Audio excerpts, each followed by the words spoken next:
সকালে সিভিল ড্রেসে মুর্শিদাবাদের পুলিশ সল্টলেকে শুভেন্দু অধিকারীর ভাড়া বাড়িতে হানা দিতে এই অভিযোগকে কেন্দ্র করে সোমবার দিনভর আলোড়িত হয়েছে রাজ্য রাজনীতি। মুর্শিদাবাদের শামশেরগঞ্জে খুন হয়ে যাওয়া হরগোবিন্দ দাসের ছোট ছেলে যখন অভিযোগ করছে পুলিশ তাকে জোর করে ভিডিও বার্তায় বলতে বাধ্য করছে, তখনই তার মা এবং সদ্য বিধবা বৌদি সল্টলেকে বসে অভিযোগ করেছেন মুখ্যমন্ত্রীর সফরের আগে তাদেরকে ফিরিয়ে নিয়ে যেতে সাদা পোশাকে চাপ তৈরি করছে পুলিশ।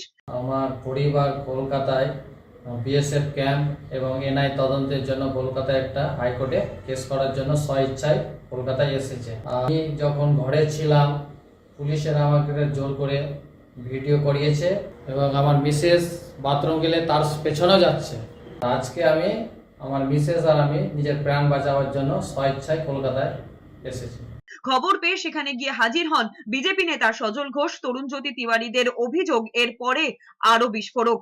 দেখা গিয়েছে মুর্শিদাবাদ থেকে আসা মহিলা পুলিশের কাছে নেই কোনো পুলিশি পরিচয়পত্র, আর ফাটা জিন্স পরে আসা এসআই এর কানে দুল। এরপরেই রাজ্য পুলিশে অনাস্থা জানিয়ে ঘটনার সিবিআই পর্যায়ে তদন্ত চেয়ে হাইকোর্টের দ্বারস্থ হয়েছেন শামশেরগঞ্জে খুন হয়ে যাওয়া দাস পরিবারের সদ্য বিধবা শাশুড়ি এবং বৌমা। ওদিকে তখন বহরমপুরে মুখ্যমন্ত্রী অভিযোগ করেছেন দাস পরিবারের সদস্যদের বিরোধী নেতা, যিনি চেয়েছিলেন দেখা করে 10 লক্ষ টাকা দিতে।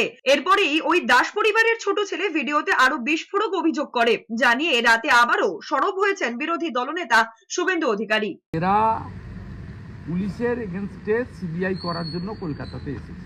থানায় নিয়ে গিয়ে ফলস এফআইআর লেখায় এবং একে দিয়ে ভিডিও করে যে এর বাড়িতে পরশুদিন একটি কালো না কি কালারের স্করপিও এসে জোর করে নাকি তার পরিবারের লোককে তুলে নিয়ে আসে।